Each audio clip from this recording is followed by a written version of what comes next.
zanin kanga zimuni.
NIKHO bon David Tikhom tau Jerusalem KUKI to Zion.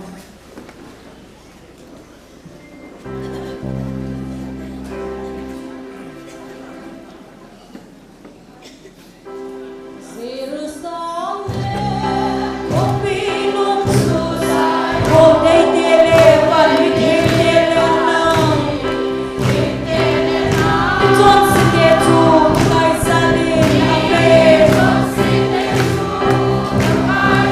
để không bỏ lỡ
Hallelujah.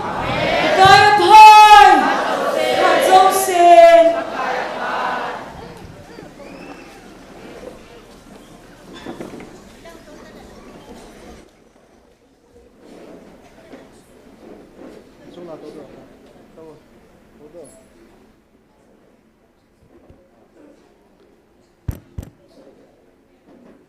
NIKHO jasigile som kolget chan in khodamna APY mapui pau hat chunung pathen engai lupeno thangwa manlang ma kamchang so date 31/7/2025 NIKHO som la sagi na le som lagi na kan sim dinga he ta sal lagawa kalhan ka cha te ni he win keya kona ngai lu na he khat la khat na ki kan khom diu hi kei ma thu sa hi in hi chi ngai lu na chu na ki kan khom tengule diabar agilo pan mun anei lo ding a hi in hi chi ngai lu na mun zo sia chu kei ma ka hi bove hi chi ngai lu na chu van muna jong na hin lut diu a hi bove ka cha te nang hola hi chi ngai lu na hi ala sam na lai je hi chi ngai lu na achu na nam piu na ki khan khom tengule ta sa na deu na ngai chat ho jong chu ke a ko na hung long le ding a hi hi chi ngai lu na chu ke a dia alien pen a hi in hi chi ngai lu na chu ke ma lung na tu tiengule nang ho ki gyal na khallam pe a ke man na nam pum piwa phat theina kalun sa ding a hi pathen kam chang so isimo pathen chan che wale phat the do han tuni tauna lam kai ding pastor thang ne wa in pathen wa chela sading nu bem si pa ne thang nu chong neo mo chang pathen wa chela sading hin pathen hinga ni kho ja sigile som ko lege chan ama ma puina tuni chan ge damna inewa dam sela tunia tauna Mei Tikhom ninga hung the ho pathen ko ma ki pa thu seutin pathen thang wa na ananeutin chule tu ni zani thil so ibon chani heso kevin thina to nam sipai li in an sumi ti hole adin organization sunga amon jang pathina kona lungmol hamon na ane thina diu tawn ne utin government sipai ho jong hi pathen hinga tawn ne piwa inamo e ho nam hi ngai lu na ne wa hetia khul hana thalamat ti kha bol lo diu jang tunin pathen hinga taw na mangutin inam pum piu khat khat ki ngai lu nam na ding jang taw na ana mangutin tuni program ho zo se hin pathen la chate ni yang taw na manga dam lo tam ta ho dam ngai cha hung ho an taw pi han ding hin amani ni yang taw na ne utin taw chai ne hi upama ne vin in nei pi win tin e theda chen pathen hinga ki pa thu se na le kan phon do changa dingin taw na namang pan taw te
Hallelujah, hallelujah. Kakipa ve pakai celai muna.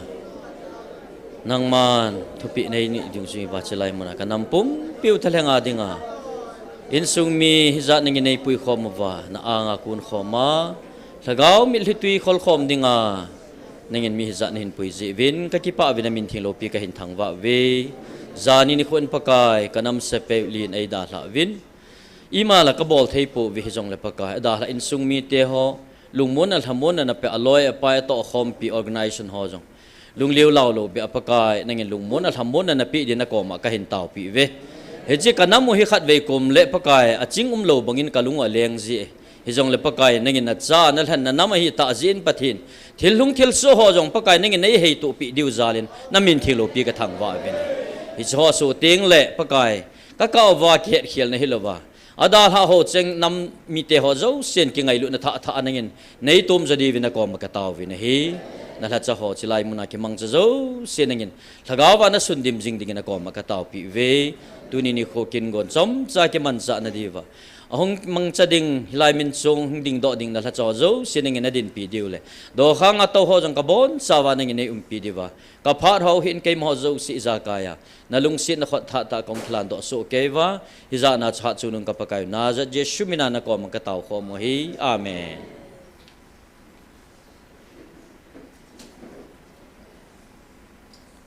pathin wa chaila sedingin nu bem silepa ni athang mani phat kan pe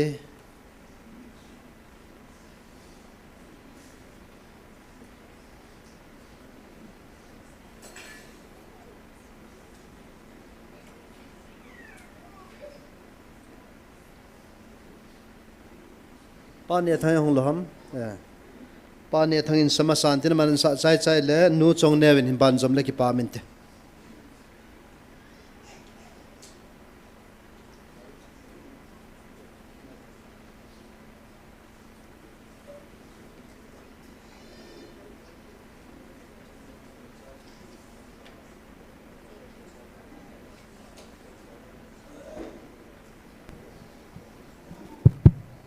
Pakai wa chai na dingin nilhum ngai lo ti chu anasaro khomong te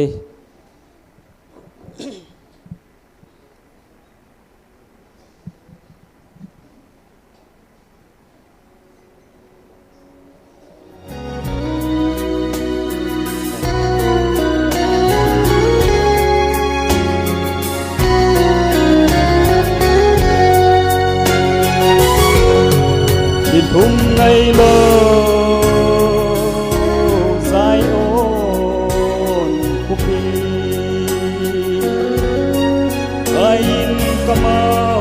Bagak suni din din On lo pisu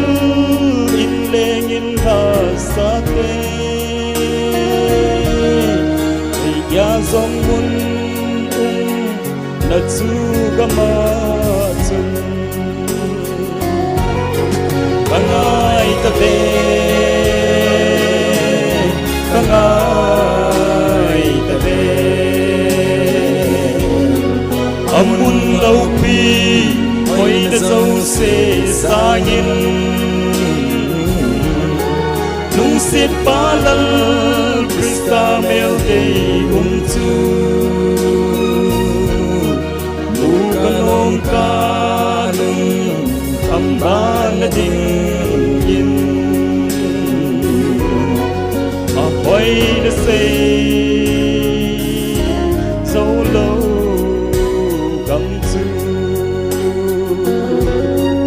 Kisan in a hong tai sa len agam Al hagaw tu gam nom tu hol in lang Lay sit gam hi tul kite di kahi Kangay tabe Kangay tabe Amun lau pi hoi da dâu se sa yin Nung siết ba lal Krista mel day tu KHOMUNNOM KHOMUNNOM Khamba LHINNA Day Hakam Tele Namun Thung Thay Lâu Ca Deep Đam Nel Han Đam Phu Lấy Sil Thế Nhìn Haka Vin Day Phu Yin Lâu Nun Đem Gam Hoi Su Ca Ngai Nhé Ca Ngai Ta Về Ca Ngai Ta Về Amun Lâu Pi Hoi Na Dâu Se Sang In Nung Sết Ba Lal Krista Mel Day Chu KHOMUNNOM KHOMUNNOM Khamba LHINNA Tikhom Ngay Lo Zion Opi Ain Kamau Kakap Suni Tinin On Lâu Pisil In Leng In Ha Sa Te El Ya Zong Mun Natsu Gama Chun Kangai Ta Ve Kangai Ta Ve Amun Lâu Pi Hoi Na Dâu Se Sa Yin Lung Sết Ba Lal Krista Mel Day Chu KHOMUNNOM KHOMUNNOM Khamba LHINNA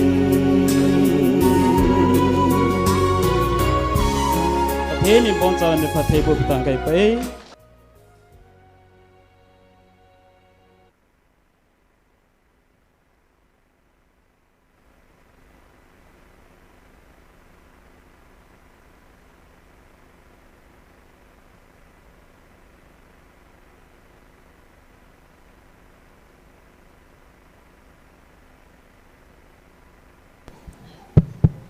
Pathian wa choina dingin angai lut ben hi tilan sang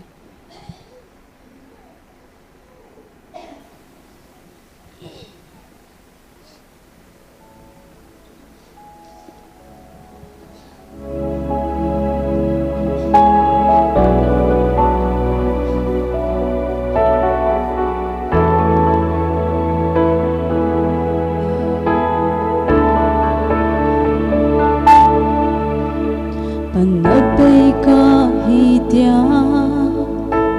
Naki ngay se si em Kahin lo a boy Tia na gel ko si em Lung he mamil hi kang Mo ana si em Na musinga pagay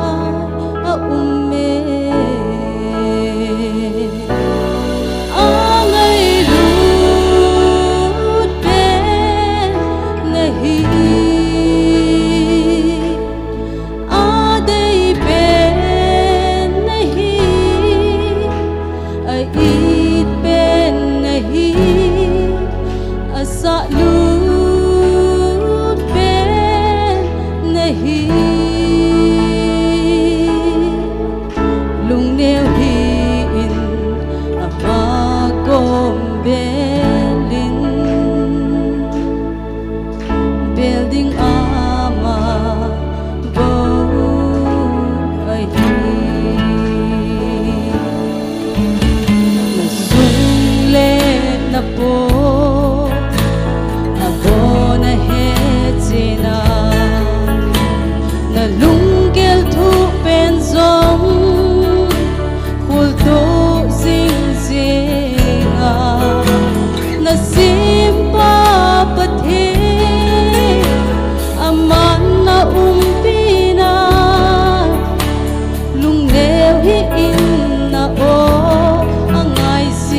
bon zawadi in pathei le bita ho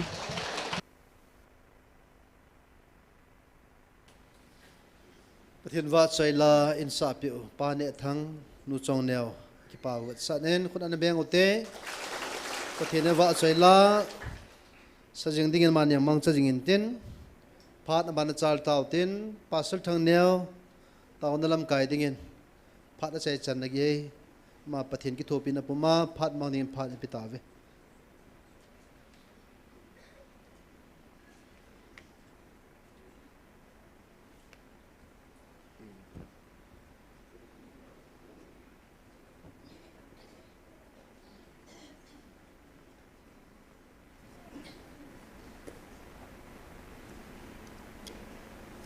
lung ke hong pengin pathin thu na ngai hlau tin hin sim nge exodus bung thum exodus bung thum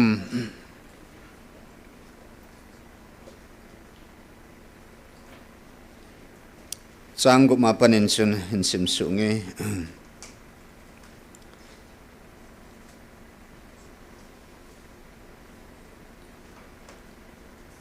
Exodus bung thum changu chuting le pakai chuting le pathin chun a sejin keima hi napa dinga pathin chu kahin Abraham pathin Isaac pathin chule Jacob pathin chu kahi ati hita chun mosin pathin chu avengam tapun amai akisip jeng in a hi chupanin pakai chuna seitai Keiman Egypt gama kamite ki bolgen theina ki chinta in kamutan chule achungwa to vai poten a bolgen theina jiwa aka gino ka zatai athu gimna zo siu jong ka hetai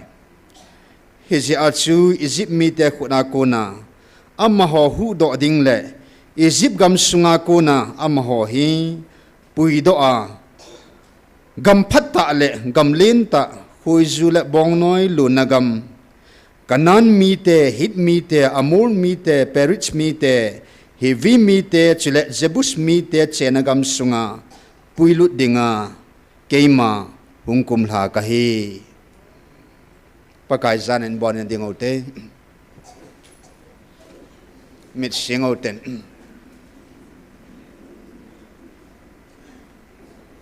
na hozo sin na lungilovin ke pathuin seven lang pathin gyal do vin lang kin ogingin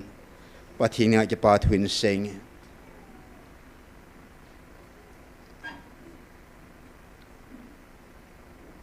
molenelo nu naut sapang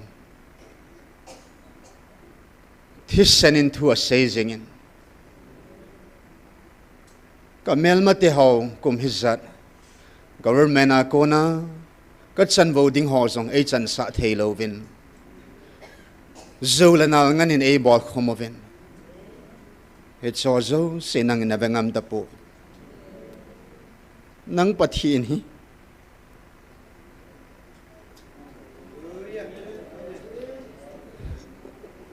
thím thấy bắt thiên này bộ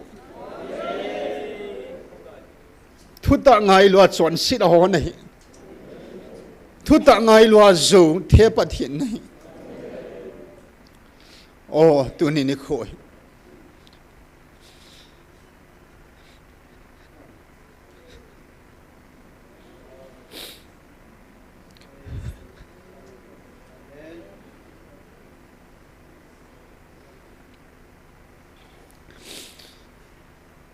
Israel tekum zalile somthum migama akhope mo nang huna satai tun wang ke man puido tange tin na mi pa mo si ko man kilai kanan gama puilu ding le mi gama khopem na ma kon ammo gama pem lu ding nang ma ta in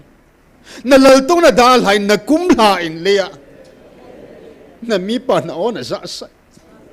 o pathen tunin song keo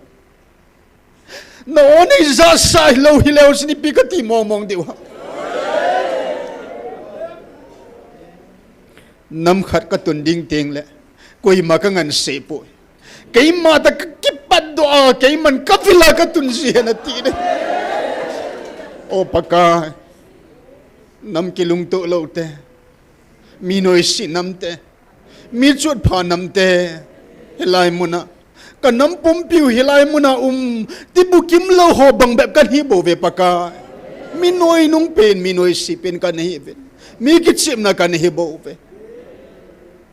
tuniin nangin noon ay sa lo ba nevil lo hilaw sinipimomong katitadivan pagka nilalhain song ekibol na abengam tapo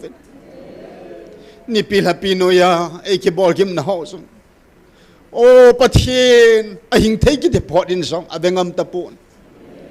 tunia paka nang man hitsozo simang sa song ade di anang manalaltong nadalha kanampiu tungdo tadingan nang inevilo itsikal wala kipana ding ampo itsikal wala kipana ding ampo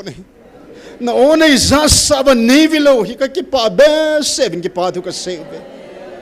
na ona zasa namite lagaw tingan navil namiten tunin song mil hipumpo min kipa tu kan sebe paka kabon sigan kalunggelo kakamobin pung do hiusong kalung timong nang inahena ne katumasang ovin nang manahena ne tunit san sanapaka nalagaw tingan nevilo ba o akigo accepte minoy nung te miki da te o pathe nang man vilta hoi hello nangin nei vilo hiti ki paom hita at pepi ding behil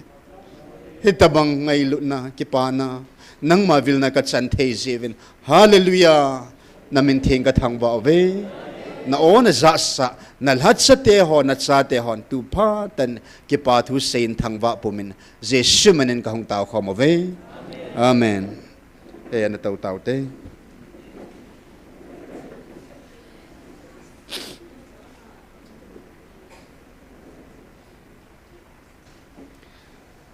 thudo na nakidon budotin sile hang tan samotin ana sam khomotin a question zong answer zong het sa sao chu hi zong le in a say do khom di kamova kama phun do ti to kilhona chu lunga ke pa thu 7 to hin kamin phung do khomotin nampi tial ei pawa ki say hin nampi ki tisipi ki say nam hesu kevin nampi KUKI zo nam tung do ding koi ham kanuhin zevo hingzing hat sunung pathin bo hinanti dewe ikut zilam ce damote 1 2 3 amen hallelujah KUKI zo nam pitung do ding kui madang momong ai po hingzing pathin hat sunung pathin amma bo bo he anina KUKI nam pi hi akitun na ding ipiham ipia kitung do ding ham thumbe say di hong kanung hitai nan say di he ngay lut na bowa kitung ding hi lung sita na ding khom kit deu te na to puma sak chi tiam chim om thei hin agitu thei be se hin ngay lut na bowa kitung ding hi kan say di te KUKI nam pi akitun na ding ipiham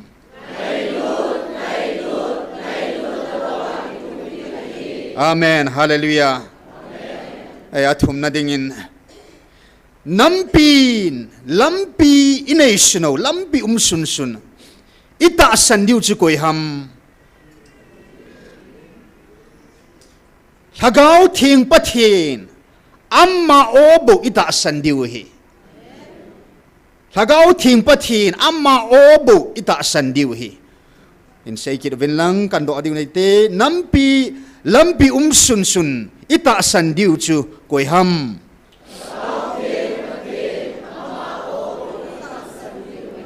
amen hallelujah alina a pathin nam lan at saten ipi bol diu hitam ipiam e bol diu hi pathin thupi hobu izui diwa hi hallelujah koi mo o ka chui ngai ta po in lai muna pathinin thupi ap o iza sa hi chibo izui diu he pathin thupi hobu izui diwa hi pathin nam lana chatin ipi bol diu hitam amen hallelujah thil dang boi pi ngai po na hi dunia gal ei sat pi wa ei zo pi diu koi ham ha chunung pathinei nan e bang pakain aman sa khat hi in tuni san gal ei sat pi ei din pe gal jong ei zo pi diu chu van til pi pu michael hi ti di he ong David Zonggalan na zopi si Michael Van Tilhin. Tunya gal ay sat pi ba ay tu pi ba ay zopi dingozong. Van Til pi pu Michael hi ti di ong. Tunya gal ay sat pi ba ay zopi diu koy ham. Van Til pi pu Michael hi. Amen hallelujah. Michael Van Tiladinga atha apang. Michael Van Tiladinga atha na apang su ipiham tunya hilay mo na meeting te in. Taona Mei hi sen khomo hi chim mit hi ama dinga tha na pang hi hallelujah tunia hilai muna mili seng ho zo se pakain inam piu kitun do ka sin mit hi akitun do na dinga angai chajat seng do theding in pathinin mit hi in zong mit hi thing in pathe bo chi ta han hallelujah ana tau te ke pam be se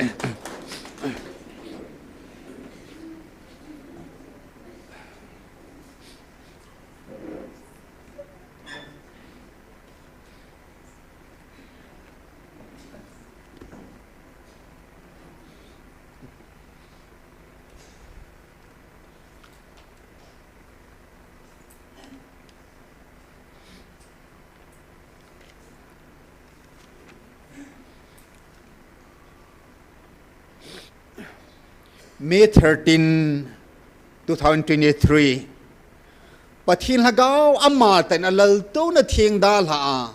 amun thieng dal ha hichilei sit mun vanoi kampum bihitlaya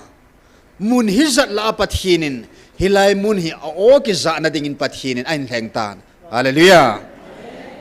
hiasin amma taung ki phung tan hichini amma kamsang asaichun Keima pathin kam sang hin Keima thilhaleng ka hipoy Keima vantil gilaw ka hipoy Hingzing pakay na pathino ka hibo vi antita na hallelujah Tukal akhang khangin zong hito banga lopita na hingawa kahin kila na kahin kipon na avelin namutalaw dingo hi Hicinang hodingin ko na nunong pen na hitay. Kisan loysun kay man ka nga zingi.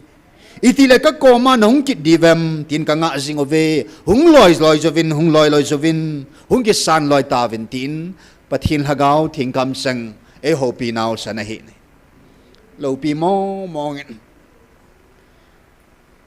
Asis e ho nam low salte. E ho nam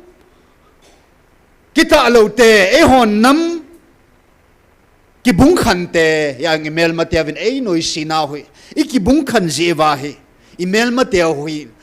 mun ei pe khawa noi sina koi madam gala zong boldinga zong kingap chalova ehon nam hite hi kido pintin hite hi gal ki bol khum le ti a akingap chat naw je thil je da ngai pun ei mo ji ma mai bo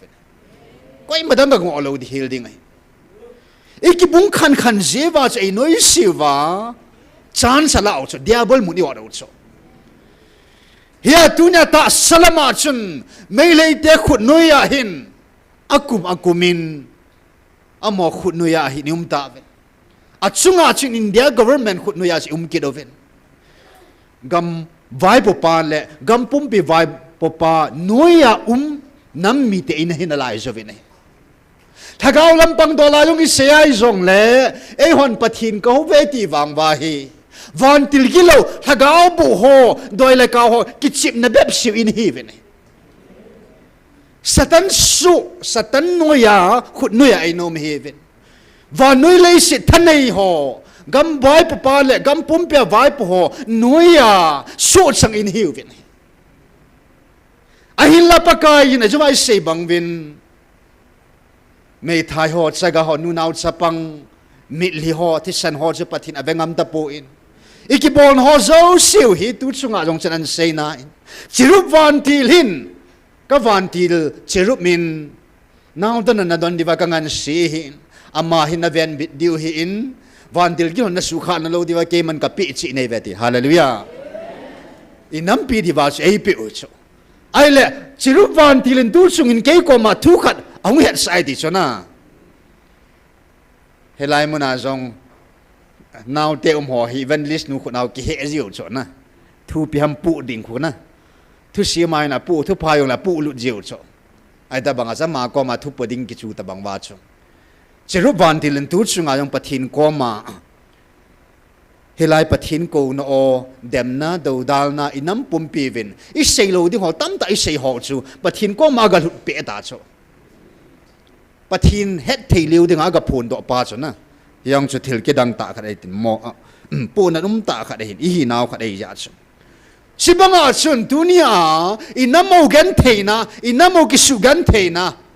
hi so na ho ka na ho chu pakai akiza mo sa thei ta pon hallelujah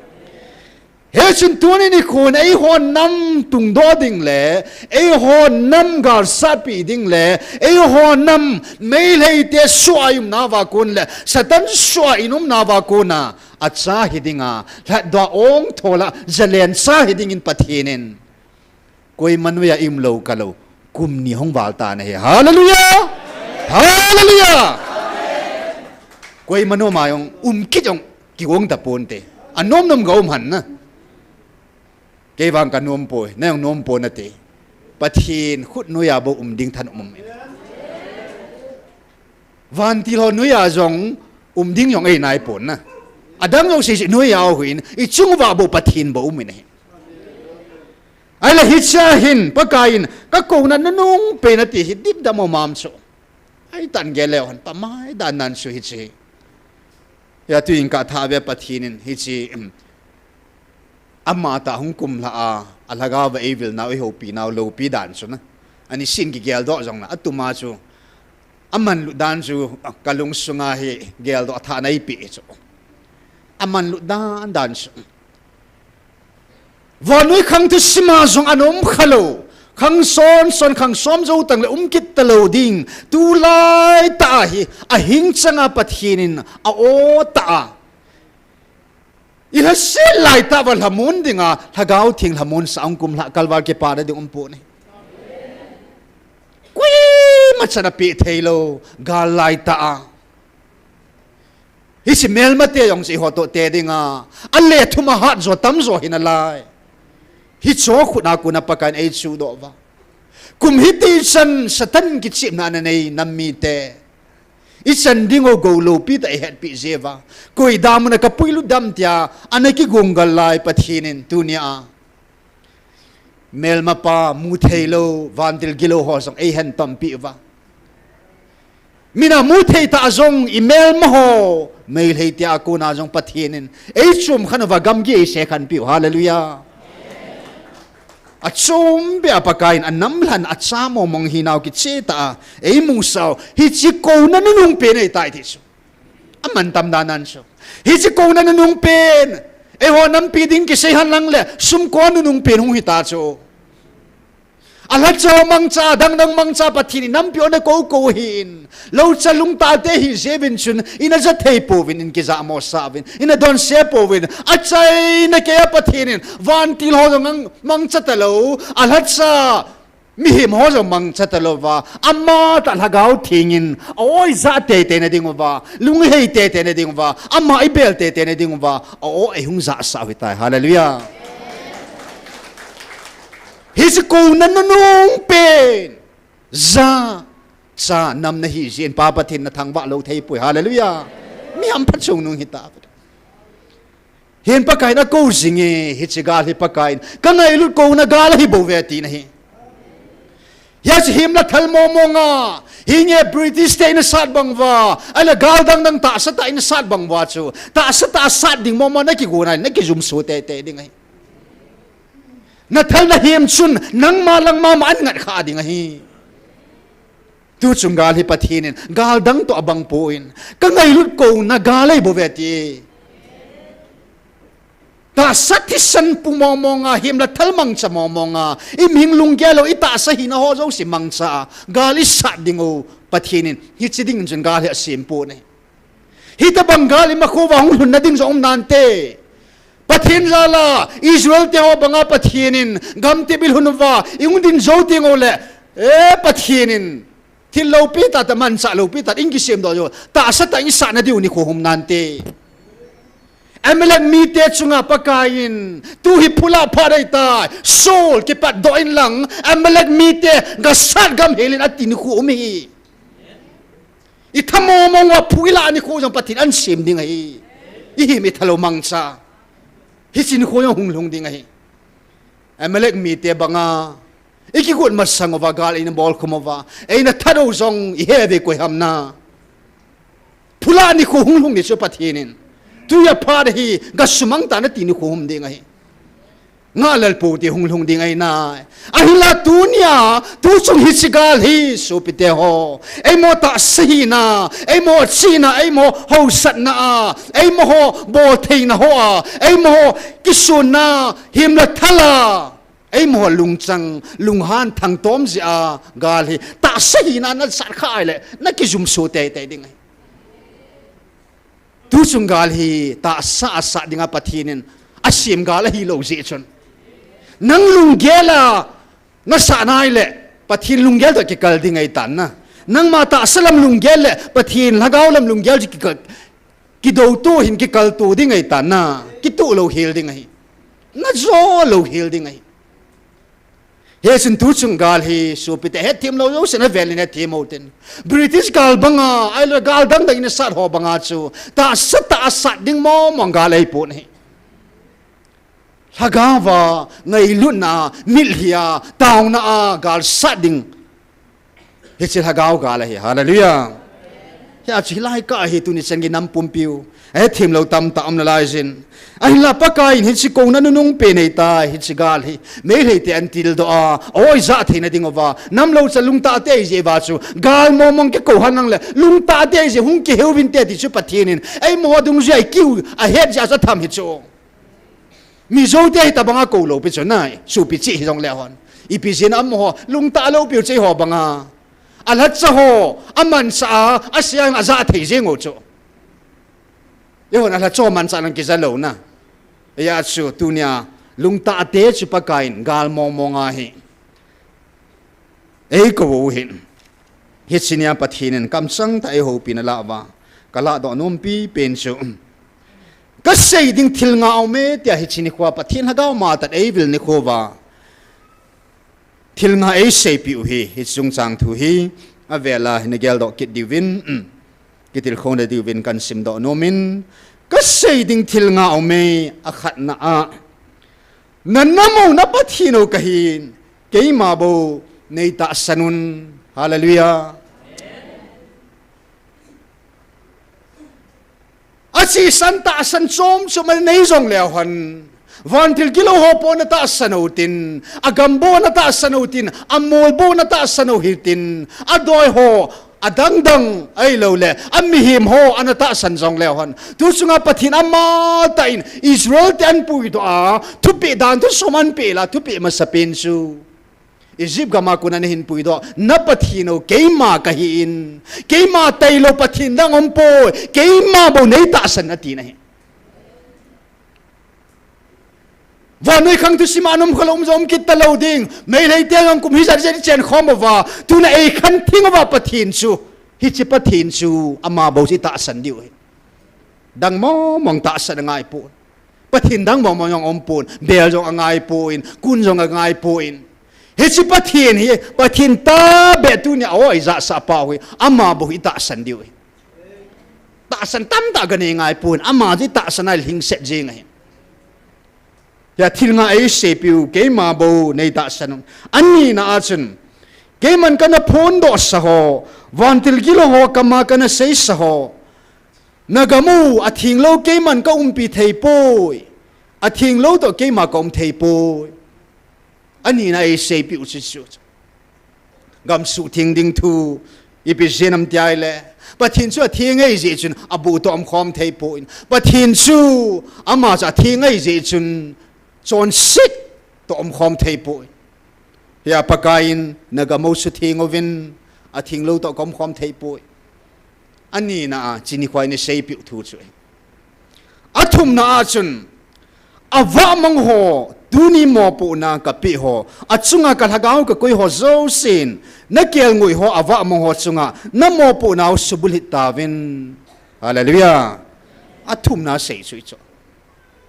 mo pu na ka pi ho in na kel ngui wa mang ho ga hu do tavin ti chu athum na sei pi pau chu alina chun na ki ngai lu naw al home khát là khát ki ngai lu nan nei po ve nang ho oi va na ding bo nang ma ho ding bo na ki gelin ki ngai lu nan nam sungo na gam sungo adai hatai ngai lu na lo na ngai lu na panglawa ke man na chungwa na ka tong thei poi a jesu na pathino ke ma hi ngai lu na dim ka hi amen thu phun dấu sĩ hi rong lệ hi xin khoa sĩ hồ seng sĩ rong hi duy rong leo hẳn na i na màu đầm riêng de ta cho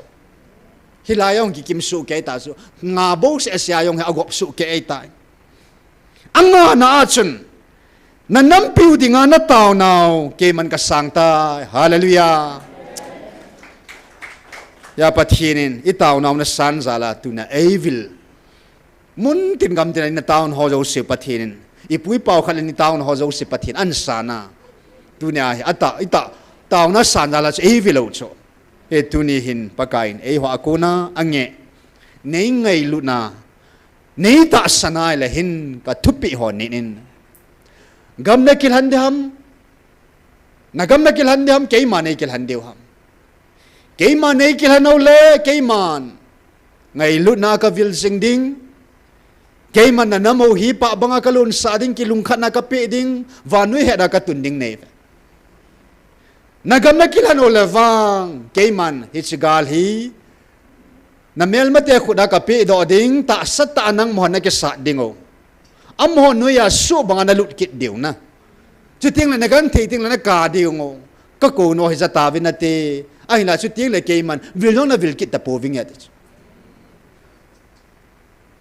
ahin la pathin zala nampum pin pakai nang maka kilhano veti phat vin pathinin a khuti le nei kilhano le keima nei kilhano le ka thupi howang ka kamchang howang khat sa pelowa abon san na subul diwati ta cho ya tunya ata san angai lu hi wala thupi ho ini diwa pi pe na hin en pathinin e wa kuna anange chu thil tam ta jong nge pun thil thum so anange hi ki pum khat ovin ki lung khat ovin ki tha khat ovin i jem tin na ho pau pathin ke ma khat ke bo ve tin hi ama sa pe na pakain thupi len pe na Israel da dan thu som na pe ma ka sei ji nine e wa kuna ange thupi thum chu hi chang thil thum bo che bo ven ki pum khat ovin ke ma khat ka hi ati ani na keman na gamo sang na ta sao sang jong na lagaw ka ngai lu zoi lagaw mang ding sang sang ki tole hi chi lagaw mang ho ga hu do vin ga pui do vin hang san tain ga hu do vin ani na thupi ap uchu bo athum na keima thing ka hin abu to kom khom thei pu na gamo su thing ovin nang mo jong ki su thing ovin hi chang thil thum bo che bo deu chu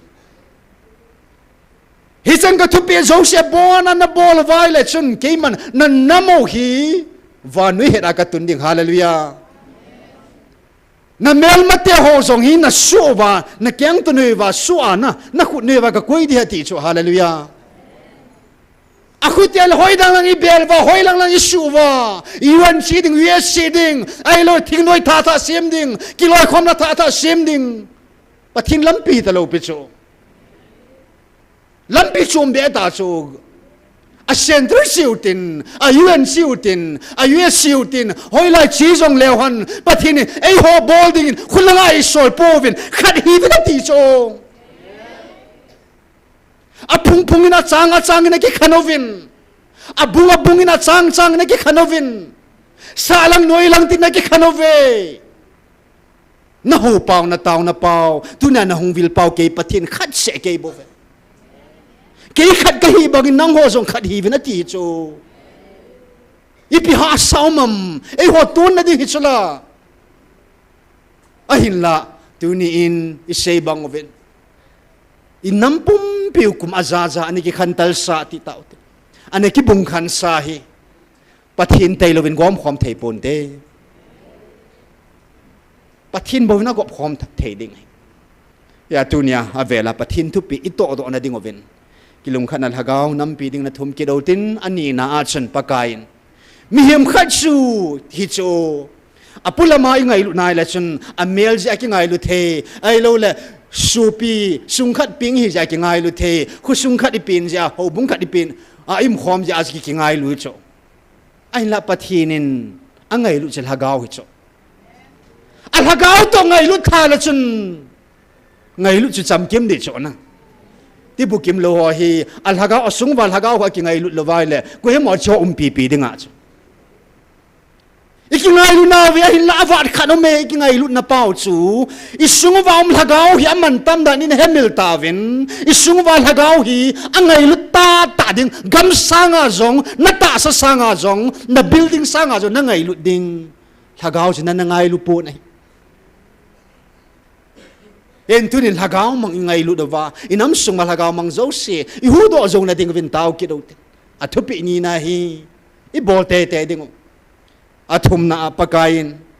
ama athinga hin awan mun jong athinga hin age phuna mun jong athinga hin anam jong athina ngai je acha jong athina ngai agam tep jong am athina ngai ni ya nang ho ki suthingo vin kapi gam lei si subu ta hi vin suthingo vin ti chu hi en tu chung tu pon yong an sai ta in nang mo chi na nang mo lungge mi hing lungge nang mo lung su tu bulam thil chun na jil ho na het ho chun na mangovin ka thu jong na subu ta ve ti cho pathin thu subu chu koi ham zil thu ho hi chu own interpretation own thought own doctrine pathina kun hilo pathin ale do sa thu hi chu chi ki le son ki diu na ai ma dei dai ki le do ki ding he chi pathin du subu in he pathin hagaw thing pi chu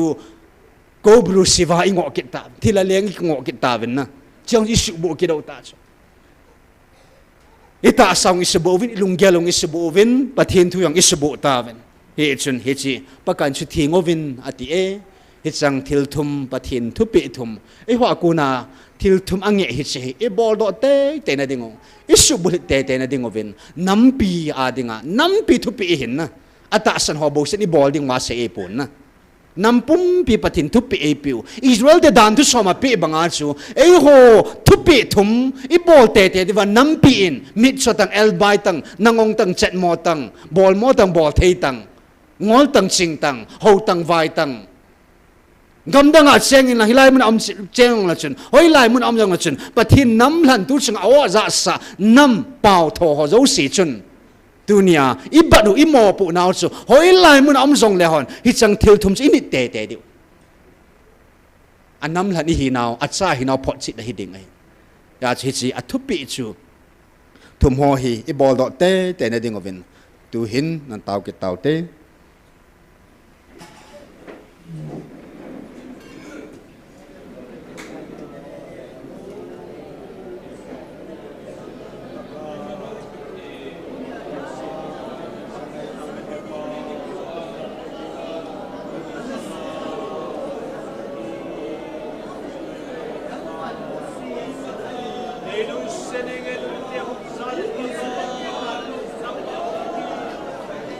Nampi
Amen. Hallelujah.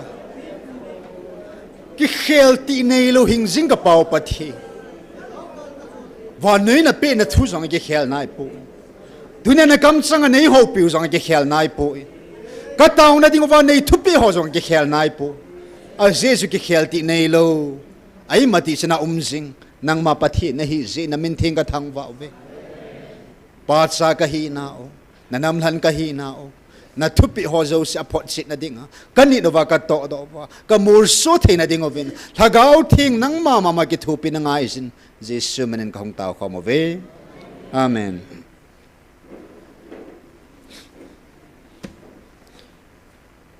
Van til gilo ho kama ati banga chon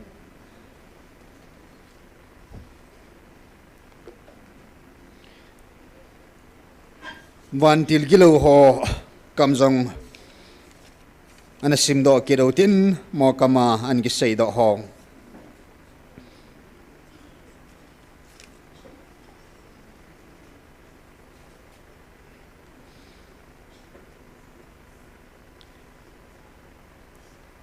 ke hon van mun na chan diu khu ka eng sit ji ovin nang ho hichilei sina hi hichilei sit thila hi amang thei thila hi kal he bova pathin sa na hi na wakuna pui mangding ka gut jiu a hi bo ve he chi kaman sa thil ho chu he chi lei se thil ho hi khatna sum ni na kiret sa na athum na thunei nup na he chi cheng ho chu kamang cha ji e chi ho hin nang ho na nam sungo tu nya abunga ka ki khan sa o hi thunei nop na sumla pai le nop na he chi ho thum hi kaman sao hi a khut yai le hi cho thum ju dal haleu han satan ei man sa ta lo di tin hai cho satan vi chung wa thu nei ta lo di tin hai cho ya tunia mu thei lo lagau ki lo ho ki chip na amo so in hi na wa ko na I hi lo na ding wa pathit o ei za sa hui tai hallelujah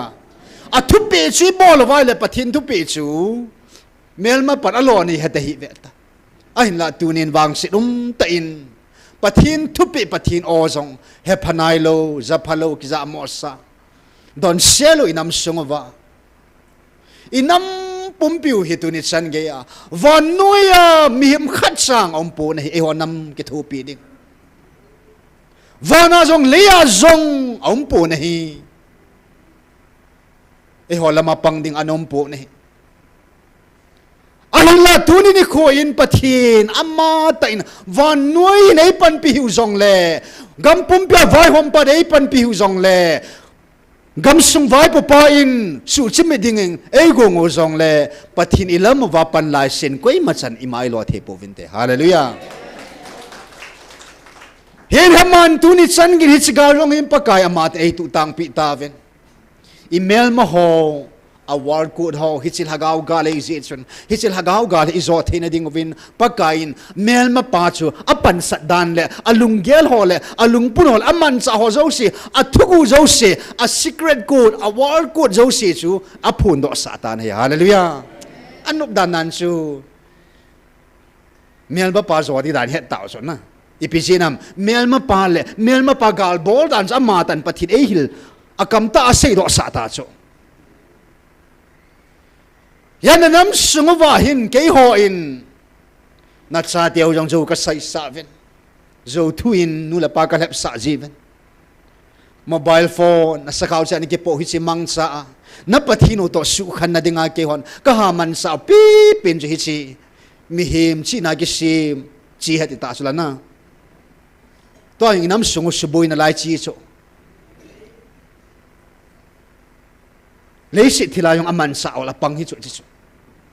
a khut ya le all zalo hon mang cha thim nang la kini man cha thim ngai ta chula a satan ka mang cha tia satan de na man sa ai le all zalo ho ta thakat che nei ki ta chu nang long chu kapan sa nau hi pating du su khan na dinga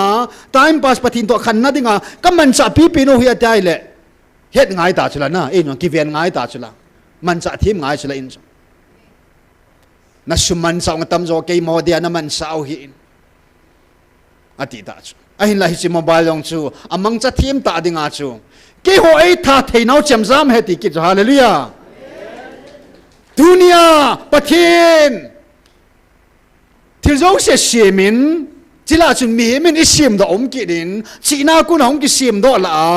mobile phone mang chala mang cha them pen pen van nuya mobile phone mang cha them pen pen ho chu koi ho hitavam online apanga pakai oza na apanga tauna pan la ho na hi be hallelujah satan thana dinga mang cha ho na hi ta be hallelujah na phone chu na mang cha hoi mong mong ni ti si te nga man sa hoi dan dan oi digital age che hi to kil hon na ti si cable network hi chi pathin thua de lagau thunga satan man sa na dinga ki mang cha camera hi ta ju chong hi ham phat dan dan hi chi camera yong hi ni khat ting la museum hong ki koi di chon na I tu cha te ben hi lai ki ka do na mo mong camera hian ti deu na lai chu amman dan chu pathin gol layat thana dinga chun thil dang amang cha pun David sung chang khat bo mang cha na hallelujah satan thana dinga man sa hoi ta hikin so mang cha thim dinga inam pumpi la van noin pathino za thena dinga man sa pi pe nei che hallelujah hallelujah man sa thim ki di jui cho devil gilo pa dinga na adang dang ho in satan na dinga mang cha ahin pathina dinga thil sim ho jang ki mang cha na hallelujah thupi dan nan so man sa di ta ki mang sa ita hin tu ni hin pathin hagau gar sat dinga satan gar sat dinga pathin e ko bo hin hen satan ho in sum kilit sana thunei nup na ali li din ki su na li nom na ho che ke wa man sa hi ti ta cho a khut ya la tu ni san gi ai nam sung wa satan man sa tam tam na la yo ve so pite ho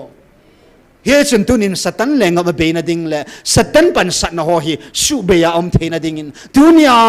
ade de ai su pi ho pakai ko no zanai lo hon azza wa ta san the na ding ovin inam pum pivin kinep nai nei sno chu pakai o iza pau ita san di bo hi ho bol the ding chi bo bo hi ta chu lam pi sun so pakai o zi zau tin ta san le hon hi ji chu e ho dinga pi pi ni ta chu in tuni in nampin pakai o izawai ta san ding min tau tin ani na achun gabrielin lekha zula kun an sim la yong chu tunia kitil khon hin sim la kit katin taw na point na hin lut kit diu hin tin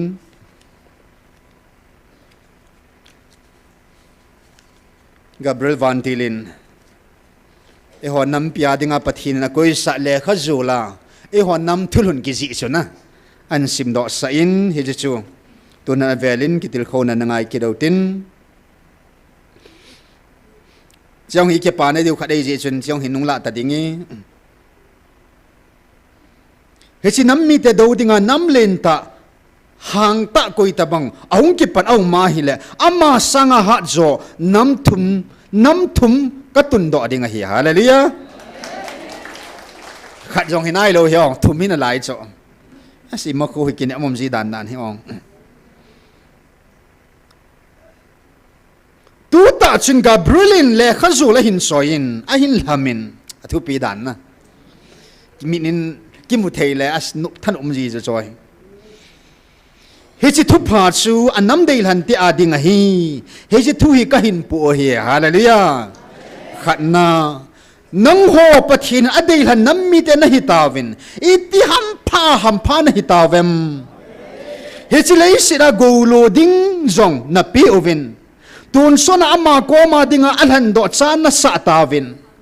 ke hoi avantil te ka hi vin Michael na pi uzong tu a hung ka ading a hipun tun sona pathin sa te nang ho van muna zong nang ho zan le ding le veng dinga ke ho hi ki saboi ka hi bo ve hallelujah thupi mom ni na a le khazula ki sun khat na ani na hi chi lei sina nang ho building a hingjing hat chunung pathin a thing tia seraphim ten awa choi chim thailo hat chunung pathin in angai luna thagaw alhan acha te na hiwin hi chi lei sina midang te sanga zong angai luna chungnung zo van mi te ki hon zong ka hevin na chungwa alung leina le akipana navil na ho hi ke ho zong kalungo adongin ka he do thaileu ta po ve iti ngaya na ngai lu do hitam leiset pumpi adia api athua zong angai lu ji chandol nang hon na heta ve iti hichan ge ngai iti chan ge ngai lu na ham nang hom mi him lung gela na ger khelamu ngai lu na chu hi as hi chi ki ho van mi te hon zong van til te hon zong hi chan ge lom ngai lu na hi i chan ge lom ham ti hi ka khul chin zo povin hi chi ngai lu na chu chang na hi tawin hi chi lei sit mi te dang sanga ngai lu na chung nung zo chang nam mi te na hi tawe i chan ge lom man na ngai lu do hitam ha chunung pathin api san hi tawe hallelujah pen ani na tu ni in inam sungwa su pi ki ngai lu na pun na ding na ki ngai lu na ta be om the na dinga itaw diu hi in Paul in Timothy athul ha na acham minu ho dung dol zo se su nanu bang ning gelin no me khang tha ho golang ho chu na naw nu bang na naw pa bang gelin ati so pa te zo se na pa dolin ati banga hin tunin sungping khat su pi mong hi naw ipu mo sin zong mel ma te that na izip mi cha that na a hin la asu pia that khapo ni ya tunia hi pathin zong in hope in saw khat zong hi in thisan su a chu mi hi mi kalim la mela ka se mai je chun thisan su chu ama ma jong ki thisan su di ha ti sa hi a thun zong August 7 ning kuma in hope saw hi in her saw yong la e in simdo kit katin hilai na sei cha chu kitse ta pathinin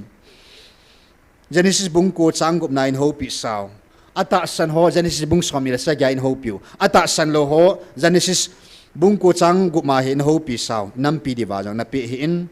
chang ni bo hin Genesis bung ko changup ko hi le mi him thi san su sa chu mi him maman aman thi san asu dinga hi aji chu mi him mi pathin amma lima na se ma hi je ya chu mi him khadin khula kiti chu thisan su kiti chu pathinin phula chama kin hi in aman an to ding hin nam songwa ya pathin hing khuda chu khai thil nom helo hela hin ya tunia de e mo nam songa ei mo songa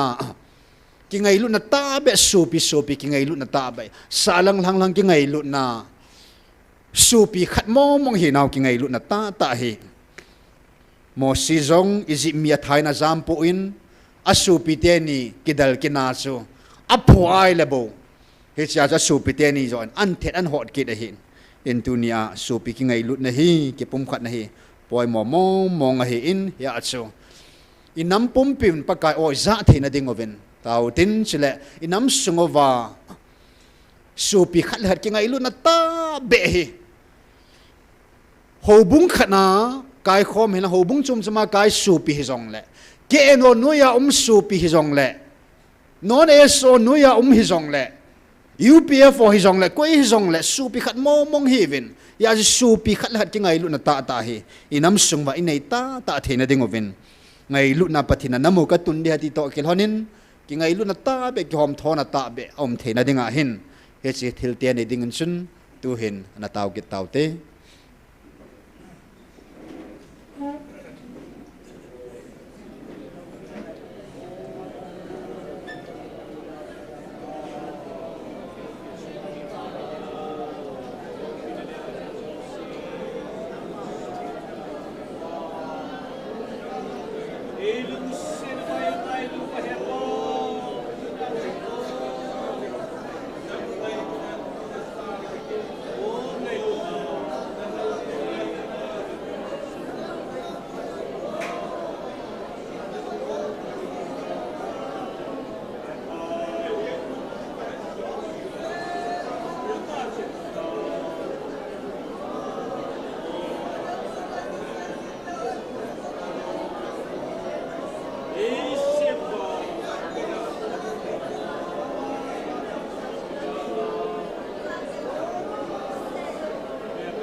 Nampi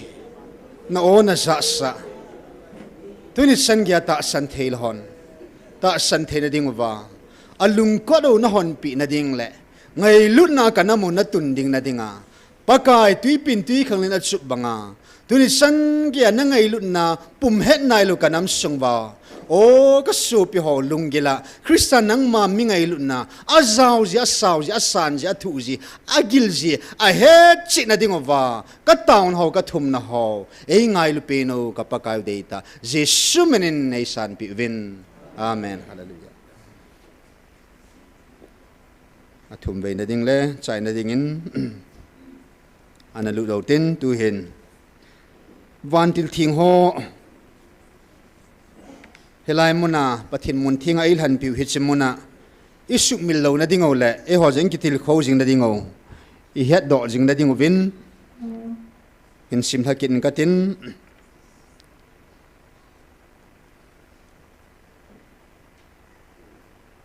October 28 2023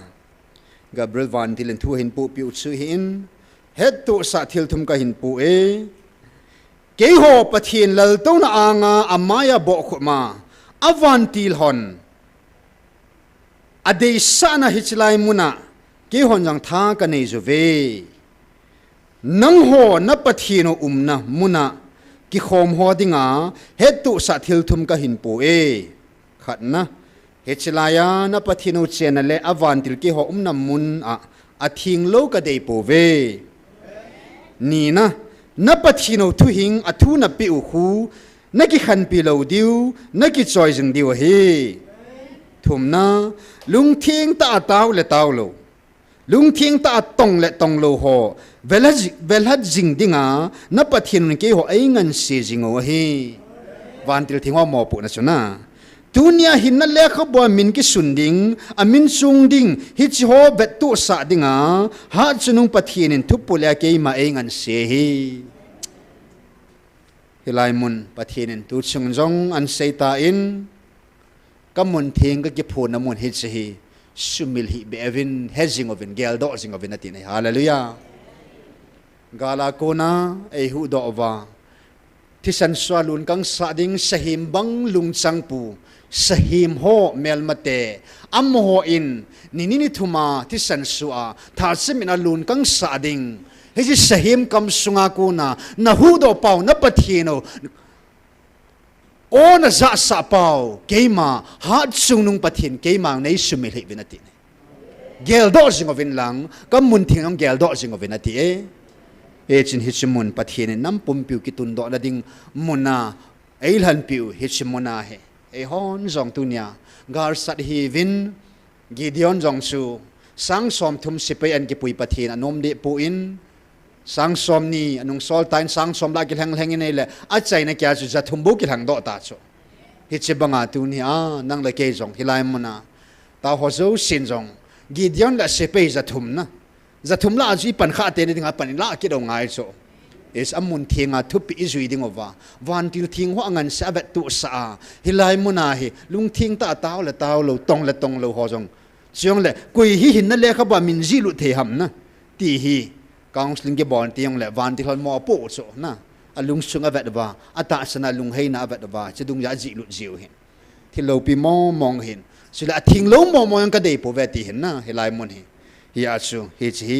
a thinga maintain i bol jing dingo ta saki wi puin lungsung ke wi puin lagau ke pu athuma chu ta sa lungthim lagawa thinna ki che ta hilai muna hi tao ding a ngi vin thing tho ta thil dang momong boi pi lo ding khat zia e ki su no pha lo ding chayong le khat zia thanu thasit hong bol lo ding lung thing sela pathin cha hi naw hi hilai muna avan ti hoto avan mi ti hoto wa chila sakhoma thagau mei ti khom hi pau hi gel do zinga hislai mun thing zana nei ta ipu mo sin song pakai na kyang chu sutla na tin sutla sa na lain ipu zo swa jong pakai na den na mun su mun thing na kyang chu sutla na tin na hilai muna iki sutla jing diu he na i ming lung gel ho i lung thimbu ho pathin thu to ke kala lunggel ngai tu inei ho ta sani nei ho lungput nei ho pulamma ivet ho jo siu chu ilel ha dingo hilai muna thing sat na thagau thing ki ho pi na dinga chu lung sung thin ngai thing tho ta hi hilai muna in 1000 diu hin tin e chin pathin e ngan se na au chele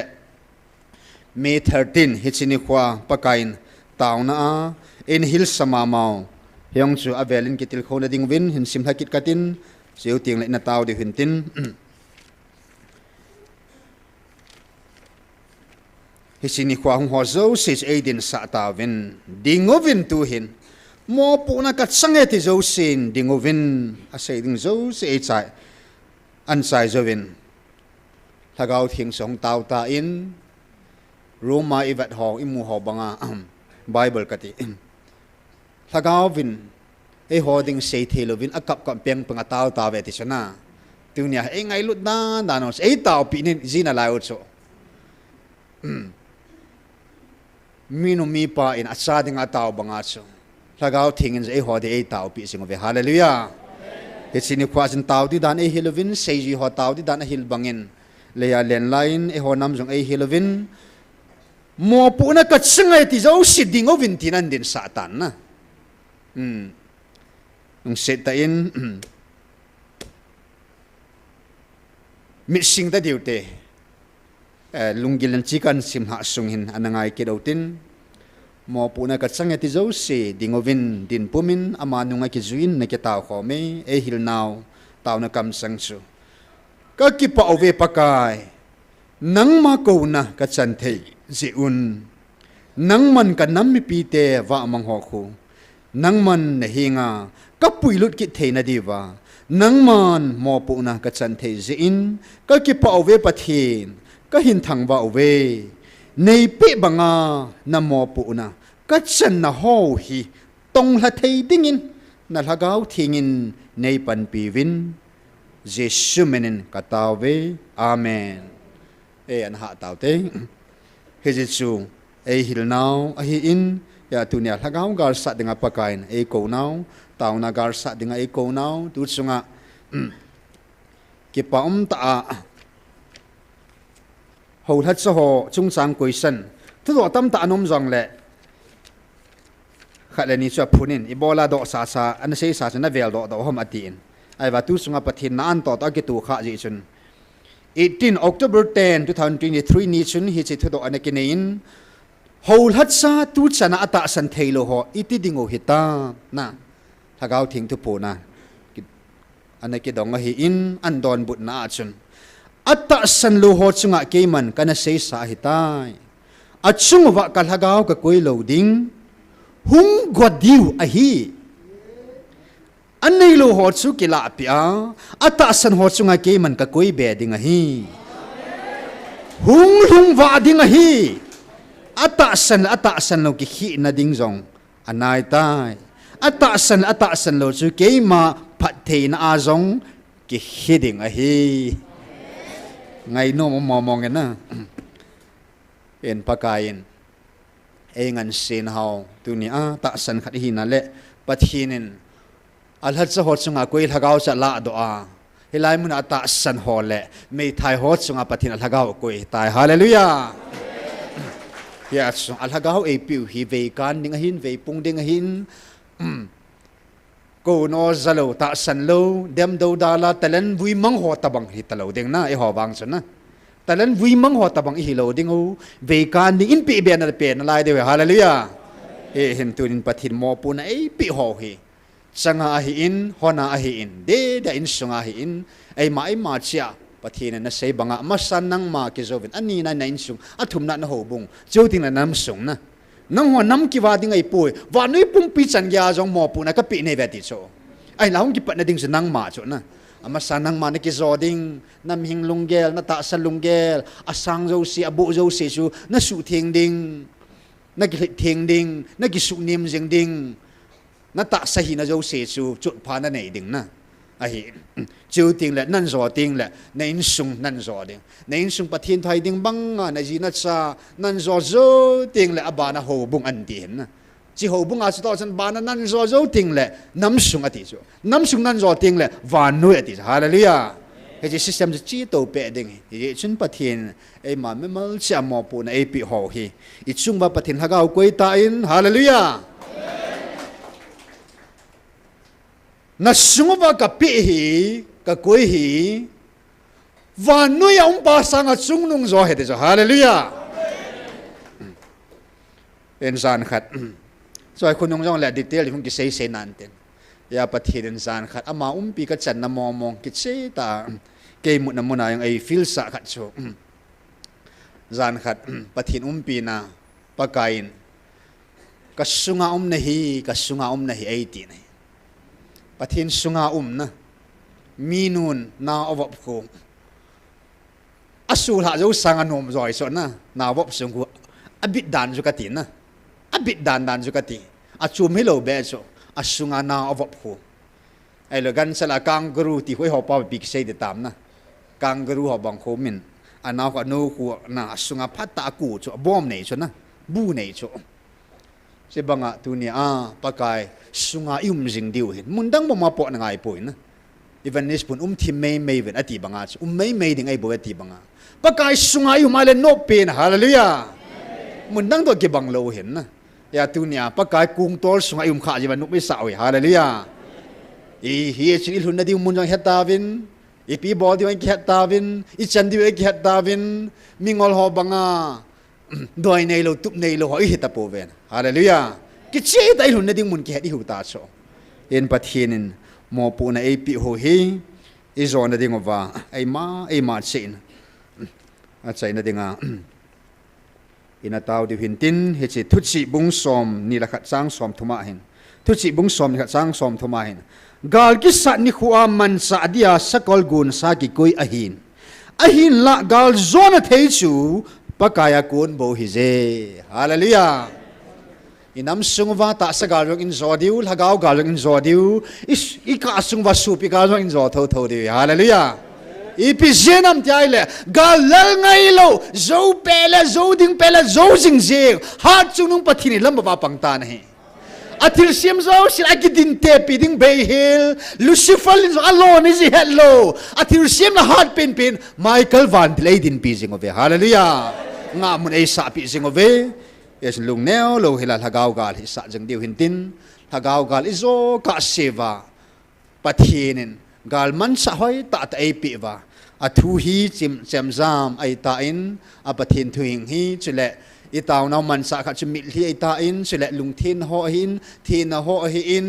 chule agisunga pakai gisunga na ti banga ilung pu lo jong bo na hong di nga in tu hin ai mai thei dan chin pathin mo pu na ngan sin ai pi dong zui chewa isu bulet thena ding idam sungwa na itui cha chan ge no an su bulet thena ding jong na tu na cha chan ge ding jong tau than lang na tau tin ke man tu nya ding in tau zon he nei ka tin tu nia ding ai ki khan nau pe de te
thil pha sim zolo e bol pi wa kapau pathi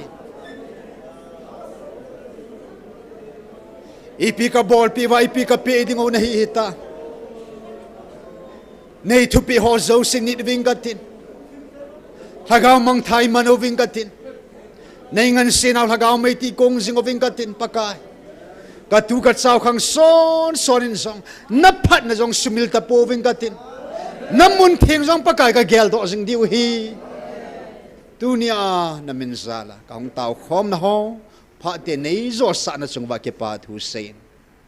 ka nampum pi wa ding le online a tu to ta ho hian lang khununga hin ve ho ding hian lang hilai muna ni sil ha gaw mai ti ko na lat sa haw le na cha te zo se chunga pa pathin sa pa pathin thagaw thin ka pathin o hallelujah ahung ki phung pa nang ma ako na lungmon na nang ma ako na chamna nang ma ako na ngai lu na chu ka chung chewa na lagaw thing thil bol theina to chun atun sorin ka chung chiule ka lu chung chewa jing jing ta hen amen tam selo tin mang phau tin jing le pha ho men ke mutu ke tau te